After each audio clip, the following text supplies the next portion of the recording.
Hey everybody, Brett Mix here, Mixer Madness. Hit like and subscribe if you like the Monday Night Wars. We're back with the WCW side for week 56.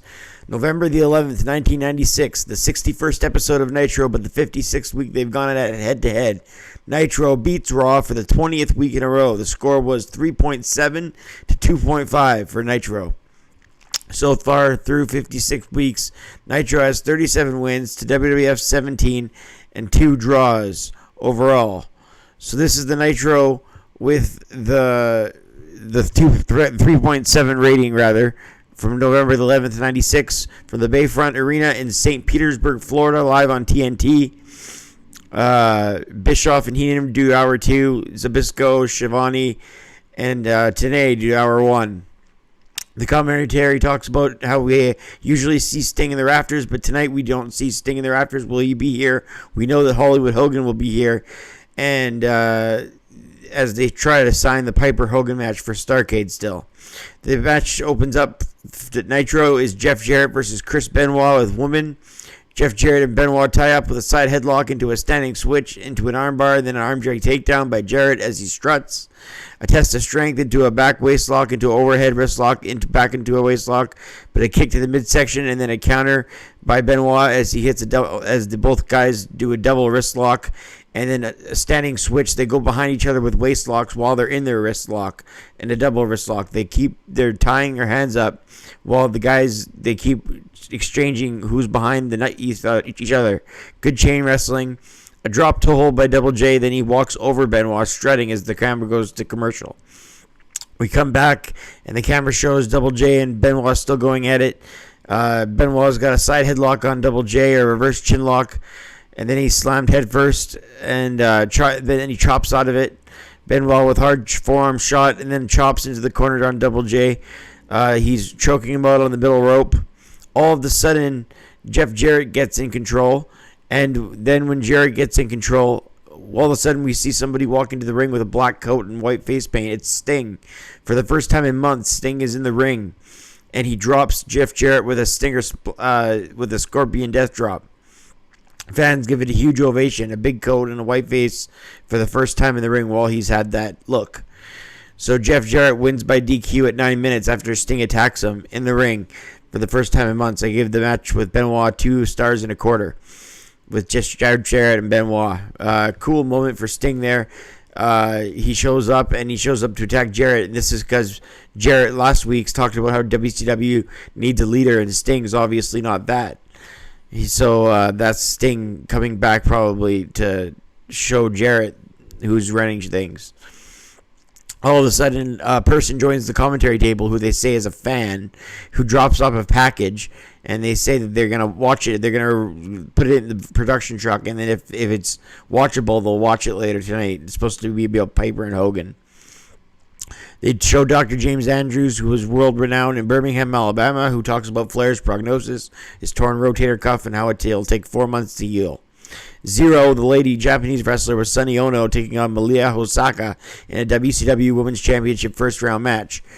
Last week we saw Medusa advance in this tournament. Zero is the name of the Japanese lady who's facing Hosaka in this match. Zero is Aguya, a heavyweight champion over in Japan. Zero also came in and watched the other Medusa match last week. She watched it from the entranceway. Now she's wrestling in the tournament. Malia Hosaka with dropkick attempts to Zero, but she isn't budging and delivers chops. Zero with a snapshot suplex, and then an elbow drop by Zero to Malia Hosaka. Hosaka Irish whipped and a sunset flip attempt, but she drops the body weight on her instead. Zero grabs Malia Hosaka by the hair and then off the ropes with a forearm and then a clothesline. Zero hits a razor's edge type maneuver to Hosaka and wins at 141. It was a squash match. I rated it at 3/4 of a star. Mean Gene is back on Nitro, and he says he's interviewing DDP about Hall and Nash and how they're trying to recruit DDP. DDP says he doesn't need anybody, and all it takes is one mistake, and bang, you're hit with the diamond cutter. He said, Mean Gene says he has roots with the Outsiders in his past. He used to wrestle with Kevin Nash, and he also used to manage Scott Hall.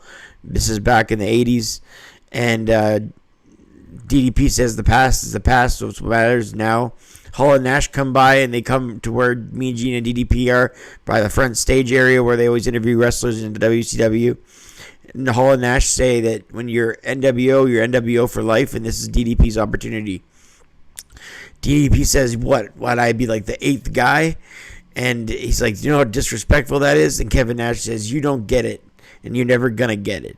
And then Kevin Nash brings up the fact that he's Bischoff's neighbor, and DDP says, don't go there. I've worked for everything I've gotten. So it was an intriguing promo with a lot of real-life stuff with open-ended question if DDP is going to join the NWO, and that's a pretty good angle they run for a couple months. So, yeah, they start that. Well, they kind of started it last week with the scouting, the recruiting, but this week we get a promo on it, so that was pretty interesting. Sicko Play versus Rey Mysterio Jr. It's spelled Cyclop, like a Cyclops, but it's Sicko Play. That's how you pronounce his name. He's a light heavyweight taking on Rey Mysterio Jr. A top wrist rock floating over Rey with the front flip, counters and moves flips of his own. Sicko Play with a leapfrog. Rey shoots him out with a springboard Hurricane Rana and a suicide dive. Flip onto a power bomb from the apron to the floor by Sicko Play. Unbelievable move there. Sicko Play sets Rey up top for a DDT from the middle turnbuckle.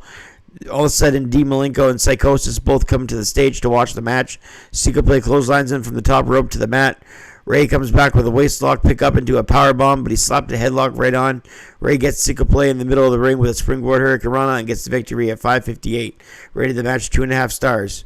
The NWO takes over the commentary booth. Hall, Nash, and Six show up. Bischoff takes over for hour 2 as Luger beats Norton with the torture rack. And again, Luger just keeps winning on Nitro. Star and 3/4. Luger cuts a promo about Sting and how he's been carrying WCW and he needs Sting to be the old Sting and to be with him carrying WCW because he can't carry him on his own. Harlem Heat are against Colonel Robert Parker and the Amazing French Canadians in the match. The Heat come back in this match after a scissors kick after the Amazing French Canadians were beating them up for a few minutes. Meanwhile, on a split screen, the Nasty Boys are trying to enter the arena. This ends in a no contest to 3:10 after Sherry was being held back from the Colonel. So she wanted a piece of the Colonel, and she said she's going to kill him when she sees him next. It's pretty interesting. You got Pillman with a gun saying he's going to kill Austin, and you got Sherry saying she's going to kill the Colonel. So a lot of murder threats on that's what the Attitude Era was all about. Not murder threats, but edgy TV. And it's starting to get Attitude-esque in WWF. It's definitely Attitude-esque in WCW. Conan and Jericho could have a good match here, but they only give them 5 minutes. I only rated it 1.25 stars. Conan with an armbar, Jericho a spinning heel kick. Conan blocked it off the ropes, gets a clothesline. Jericho with a roll-up. Jericho with a cradle. Bumps into the ref just barely, so Nick Patrick, who's the dirty ref and hates Jericho, rings the bell on Jericho and just disqualifies him. Miguel Perez takes on Juventud Guerrera. Neither men get an entrance. Oklahoma roll and a lot of good high-risk maneuvers here. Perez wins with his debut after Juvi misses a 450 splash. Air Juvi scratches into the canvas, and Miguel Perez rolls him up and wins. So what a debut. In the end, he beats Juvi at 3:55. DiBiase and Vincent then offer Sting a role in the NWO if he accepts their offer. And Sting obviously is nowhere to be found at this point, but that's the offer. The Faces of Fear versus the American Males. The Faces of Fear win, and then after the match, it was a star-rated match, just a star. After the match, Jimmy Hart saying that they should be number 1 contenders. Then they play the tape. After the match portion of the show, they play the tape that has Roddy Piper wanting a match with Hollywood Hogan all the way back from 1992. That's what the fans' tape said.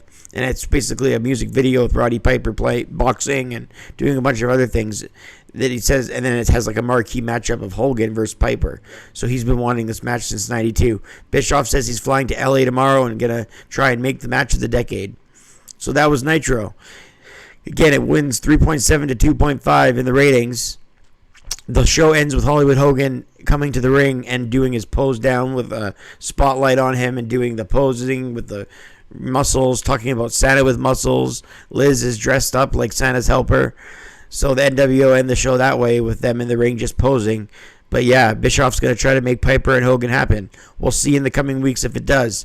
I rated this quality rating a 5 out of 10 because it was an average Nitro. Basically all I can say about it. All right, so that's Nitro this week.